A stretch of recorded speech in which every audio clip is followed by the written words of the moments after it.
Arrêter de fumer n'est pas une chose facile, c'est pourtant la seule solution pour retrouver votre souffle et ménager votre cœur. On essaie souvent, mais on jette l'éponge souvent aussi. Vous savez, il ne faut pas renoncer après un premier essai, car la réussite intervient généralement après plusieurs tentatives. Pour savoir quelle méthode vous permettra plus facilement de relever ce défi, Midi Ensemble vous a concocté une émission spéciale. Comment arrêter de fumer donc? Quelles sont les meilleures solutions? Comment mettre toutes les chances de votre côté? Substitut nicotinique, hypnose, médicaments, acupuncture. Quelle méthode est la plus efficace? C'est le sujet de notre page médicale aujourd'hui. Et j'ai le plaisir d'accueillir Yves Bloch. Bonjour. Bonjour. Bienvenue. Vous êtes médecin pneumologue. Régine Quélin, bonjour. Vous êtes psychothérapeute. Et Joseph Emmanuel, vous êtes notre journaliste spécial santé. Valérie, bonjour. Désormais, vous m'accompagnez sur cette tranche médicale tous les dimanches dans Midi Ensemble. Merci d'être là, chers téléspectateurs. Je vous rappelle que Marianne Bougrain est devant son ordinateur. Le hashtag i24 Midi Ensemble est disponible pour vous. Vos questions, vos commentaires, elle les attend et elle interviendra en direct tout au long de cette émission. Restez avec nous, on est parti. Yves, arrêter de fumer, c'est une décision difficile. Comment savoir si on est prêt ? C'est une décision difficile et indispensable, le plus souvent. Il y a deux situations où on peut être amené à s'arrêter. Malheureusement, parfois, lors de l'arrivée d'une maladie, là c'est urgent. Mais c'est mieux de pouvoir s'arrêter plus tôt, avant que la maladie n'arrive. Arrêter de fumer, c'est la nouvelle obsession du 21e siècle. Mais une fois que l'habitude est prise, il est dur de s'en détacher. De nouvelles formes de sevrage font leur apparition, comme par exemple la cigarette électronique, un substitut qui fait peur aux autorités gouvernementales. Aujourd'hui, la cigarette électronique est de plus en plus encadrée, mais c'est bien l'aide d'un médecin spécialiste qui peut faire la différence quand on veut vraiment mettre fin à cette mauvaise habitude. Le point avec Lise Barenbaum. Le tabac, c'est à vous, on en viendra tous à vous. La France compte 15 millions de fumeurs et les risques sont connus. Chaque année, 60 000 personnes meurent à cause du tabac. Un chiffre qui pourrait aller jusqu'à 160 000 décès par an d'ici 2025. Infarctus du myocarde, atteinte cérébrovasculaire, cancer du poumon, bronchite chronique, cancer du pancréas. L'arrêt de la cigarette diminue les risques de maladies de moitié. Vous voulez arrêter de fumer ? Oui, mais le sevrage tabagique n'est pas une opération à improviser. Il ne faut pas chercher à arrêter seul. Ça ne sert à rien. 3% seulement des fumeurs qui cherchent à arrêter seuls y arrivent. Il faut accepter un soutien thérapeutique, c'est-à-dire psychologique et médicamenteux, personnalisé, individualisé et sur le long terme. Dépression, somnolence, sensation de faim, toux, irritabilité et anxiété. En période de manque, les effets indésirables sont nombreux. Je vais arrêter pour faire plaisir à quelqu'un. Donc un petit peu sous pression aussi. Et je me suis forcée et j'ai déprimé. J'ai pris du poids aussi, j'ai pris 6 kilos en un mois. Et je me sentais vraiment déprimée. Donc moi j'ai repris ma cigarette et mon moral il allait tout de suite mieux. Les tabacologues sont unanimes, il est de plus en plus difficile de faire sauter le pas aux patients. Souvent, ils nous citent certaines phrases en consultation comme c'est le seul plaisir qui me reste, c'est mon anxiolytique, c'est ce qui me fait du bien, c'est la seule chose qui me fasse du bien. Les méthodes de sevrage sont nombreuses, à chaque fumeur son choix pour limiter les risques de rechute. Les substituts nicotiniques sous forme de patch, de comprimés ou de gomme fonctionnent à condition d'être correctement dosés. Mais la star dans ce domaine est aujourd'hui la cigarette électronique. Grâce au vapotage, de nombreux fumeurs mettent fin à leur penchant. Elle permet aux fumeurs qui ont une addiction à la nicotine de continuer à avoir cette addiction, mais sans avoir les côtés nocifs et mortels du goudron. Pourtant, les autorités françaises souhaitent limiter l'usage de ce substitut nouvelle génération. Dans le cadre du programme national de réduction du tabagisme, la loi de santé vient d'être adoptée et la France va commercialiser les paquets de cigarettes neutres pour les rendre moins attractifs et interdire la publicité pour les cigarettes électroniques. Il s'agit de faire en sorte que l'encadrement de la cigarette électronique soit de même nature que ce qui existe aujourd'hui pour la cigarette tout court. Des chercheurs de l'université de Copenhague ont étudié les conséquences immédiates sur le cerveau de l'arrêt du tabac. 12 heures après, la consommation d'oxygène et le flux sanguin y chutent, au point d'entraîner des symptômes proches de la démence. Attention, un arrêt progressif est seul à pouvoir éviter ces conséquences. Alors, on l'a compris dans le reportage, il y a 3 dépendances à vaincre, physique, psychique et comportementale. Chacune de ces dépendances va faire l'objet d'un sevrage spécifique. La dépendance physique due à la nicotine contenue dans le tabac. La dépendance psychique est liée au fait des différents plaisirs que l'on peut trouver à fumer, comme par exemple la sensation de détente, la satisfaction, la stimulation intellectuelle. Et il y a la dépendance comportementale, l'une des plus fortes. Le fumeur est conditionné à allumer des cigarettes. Alors, arrêter de fumer, ça crée quand même des comportements bien étranges, Joseph. Ah oui, la frénésie des gestes incontrôlés. Parfois une véritable symphonie. Frapper son voisin parce qu'on devient légèrement méchant. Et quand même le pharmacien perd son flegme légendaire, ça donne ça. Vous pouvez répéter un coup, je comprends pas bien. Eh ben, j'ai des ballonnements, je ne peux pas mettre une jupe, c'était... Attendez, je vais voir ce que je peux faire pour vous, Madame de Luynes, je vais voir. C'est moi que tu parles, là. C'est moi que tu parles. C'est moi. Ça me grande piqué collégramme. C'est moi que tu parles. Voilà qui pourra pas vous faire de mal, Madame de Luynes. Bien, pouvez vous occuper de Madame de Luynes, s'il vous plaît. Monsieur. Mais pourquoi il m'a donné des préservatifs? Bon, il essaye de se contenir, mais il y a quand même beaucoup d'agressivité, Joseph. Oui, alors des gifles qui se perdent, hein, des croche-pattes aux vieillards parce qu'ils nous énervent, mais les bébés aussi, tout roses et tout mignons, ça nous énerve, comme une envie de les faire taire. Alors que les enfumés nous provoquent parfois joie, bonheur, surtout la posture. N'est-ce pas, Régine? L'élégance, la gestuelle, la pose, la droiture. Question, que faut-il faire pour rester calme? Faire exactement comme ce qu'il a fait dans le film. Ça veut dire exprimer un peu, quand on arrête de fumer, on est obligé de passer par une phase où on ne peut pas être calme.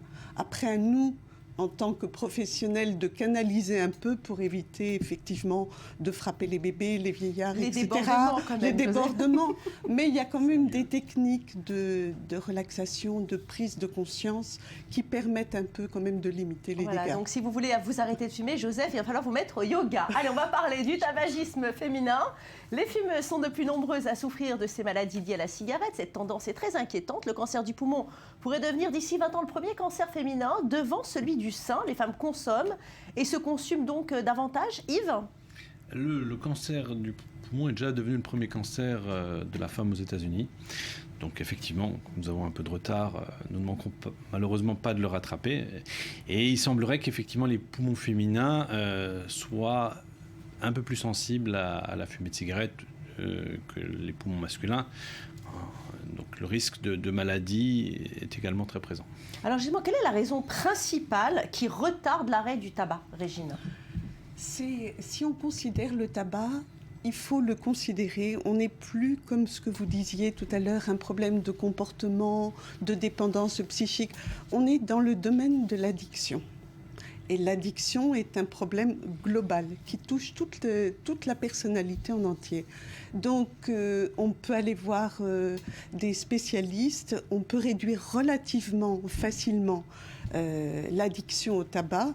Maintenant, pour tout le reste, c'est comme toutes les addictions. Il y a des addictions avec des objets et puis il y a des addictions sans objets. Et là, c'est un problème plus global. On est obligé, nous, de traiter les sources de l'addiction. Pourquoi on continue à fumer alors qu'on connaît les dangers? Pourquoi on a commencé à fumer? Donc nous, on travaille avec l'histoire, finalement, de cette dépendance. Allez, on va regarder quelques chiffres qui, j'espère, vous feront réagir, chers téléspectateurs et téléspectatrices fumeuses. Le cancer du poumon est en baisse chez les hommes, mais le risque de décès a très largement augmenté chez les femmes. Le tabac représente la première cause de décès en Europe. On comptabilise aujourd'hui plus de 650 000 décès annuels liés au tabac dans les 25 États membres de l'Union européenne, soit un décès sur 7. Le tabagisme est responsable de 60 000 morts en France, soit plus d'un décès sur 10.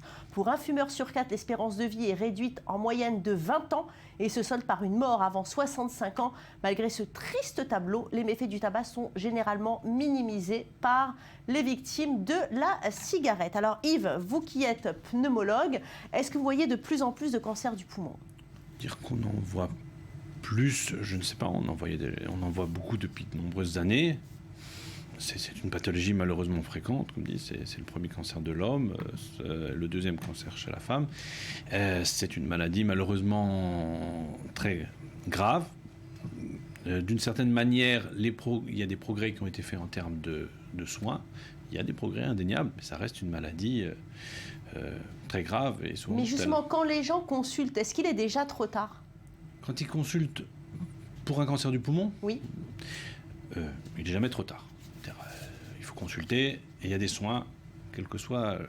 Alors, effectivement, plus on consulte tôt, alors maintenant, effectivement, les progrès de la médecine nous montrent qu'une forme de prévention existe, comme des cancers avec des scanners avec irradiation faible, qui permettent, un peu à l'image de la mammographie chez la femme, de diagnostiquer précocement et de traiter précocement les tumeurs. Alors, nous sommes descendus dans les rues de Tel Aviv et nous avons demandé aux Israéliens s'ils ont envie de s'arrêter de fumer. Sont-ils conscients des méfaits de la cigarette? Regardez. Je me suis simplement forcé à arrêter et ça s'est fait tout seul. C'est dans la tête.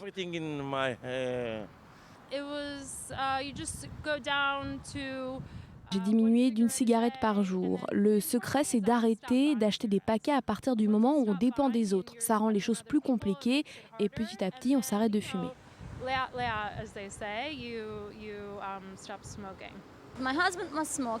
Mon mari était un gros fumeur et il a arrêté à la naissance de notre enfant. C'est une bonne chose. J'ai lu un livre, La façon facile d'arrêter de fumer d'Alan Kerr, et c'est vraiment bien pour arrêter. J'ai fumé 8 ans et j'ai arrêté du jour au lendemain et ça fait 5 ans que je ne fume plus. Alors Régine, on le voit clairement dans le micro-trottoir, tout le monde a envie d'arrêter de fumer, mais ce qui manque avant tout, c'est la motivation. Je ne pense pas que ce soit un problème de motivation. C'est si j'arrête la cigarette, qu'est-ce que je vais mettre derrière? Comment je vais réussir à combler finalement ce qui m'amène à fumer et ce qui me rassure dans le fait de fumer. C'est comme si ça devient une partie de son identité. Donc quand on enlève cette identité, il faut savoir, bien sûr, il y a aussi la peur de modifier son apparence corporelle, de prendre du poids. Mais c'est important ça d'ailleurs pour les femmes. Souvent, on n'arrête pas de fumer parce qu'on a peur de prendre du poids. Et qu'est-ce qu'on fait, Joseph? Eh bien, on se met au sport. Oui, absolument. On se met au sport en pensant ainsi entrer dans une sorte d'immortalité. Et puis, véritablement, le sport, est-ce moins dangereux? Genoux, brisure du genou évidemment, tendinite, arthrose, parfois arrêt cardiaque sur le terrain, et puis l'endorphine que les sportifs recherchent à tout prix. N'est-ce pas une sorte de drogue, une dope naturelle qui pousse le corps à l'excès? Le sport n'est-il pas aussi misogyne? Après tout, le gros est toujours mis à l'écart. Non, tu n'es pas comme tout le monde, tu ne peux pas faire de sport. Alors moi je pense, enfin j'en suis pas sûr, qu'il y a une sorte de compétition entre les êtres humains dans le sport, alors que la cigarette finalement amène une sorte de convivialité, une sorte de partage. De partage. Alors, docteur, nos articulations valent-elles moins que nos poumons? Vous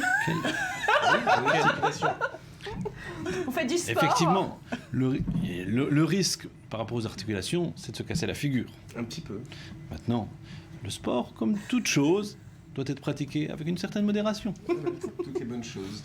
Allez, je vous propose de retrouver Marie devant son ordinateur. Évidemment, de nombreuses questions, Marianne. Oui, effectivement, Valérie. Un téléspectateur nous dit qu'il est gros fumeur. Il fume à peu près un paquet de cigarettes par jour. Il se demande si on peut l'aider grâce à des patchs. Est-ce qu'on peut y arriver, Yves? Alors, effectivement, les patchs sont un moyen très efficace de se sevrer de la nicotine, d'éviter les effets secondaires liés au manque physique de nicotine.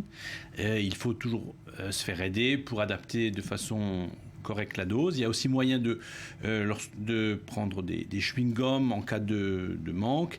Il existe également en France des sprays maintenant qui contiennent l'équivalent en dose de nicotine d'une cigarette. Donc c'est des sprays qui se mettent dans la bouche, qui procurent donc l'effet flash que ne procurent pas les patchs. Il existe également des cartouches de nicotine qui ressemblent fort à une cigarette, donc qui permettent de maintenir la gestuelle pour les gens qui sont très dépendants de la gestuelle. Bon, vous voyez, des solutions existent. Une autre question peut-être, Marianne? Oui, effectivement, Valérie. Une autre téléspectatrice nous dit qu'elle a commencé très tard à fumer à cause du stress. Du coup, elle se demande, Régine, si elle peut éventuellement arrêter toute seule, sans l'aide de personne. Tout à fait. Il y a des gens qui arrivent, comme ce qui était dit dans l'émission, à arrêter. Si c'est juste une question de stress liée à la vie professionnelle, à la vie familiale, c'est relativement simple. quand, encore une fois, la dépendance recouvre quelque chose de plus ancien, de plus pathologique, alors c'est quand même mieux d'être accompagné. Il vaut mieux être accompagné. Autre problème lié au tabac, c'est le tabagisme passif. Beaucoup de personnes se disent gênées par la fumée des autres, mais peu d'entre elles connaissent encore les menaces qui y sont liées. C'est pourtant la source la plus dangereuse de pollution de l'air domestique pour l'adulte, l'enfant et la femme enceinte. Les risques sont nombreux. La fumée de tabac contient plus de 4000 substances chimiques, dont plus de 60 sont cancérigènes, extrêmement nocifs pour le fumeur. Elle n'est pas sans risque pour son entourage, maladies cardiovasculaires, troubles respiratoires et risques cancéreux. Alors voilà, malheureusement cette édition s'achève, c'est le moment de prendre de bonnes résolutions. Merci à vous tous d'avoir été là. Une rupture avec la cigarette, c'est la promesse d'une meilleure santé pour vous et ceux qui vous entourent. Jolie peau, plus de mauvaise haleine, en voilà des bonnes sources de motivation et la garantie de vivre plus vieux. Alors cette cigarette, vous l'écrasez ?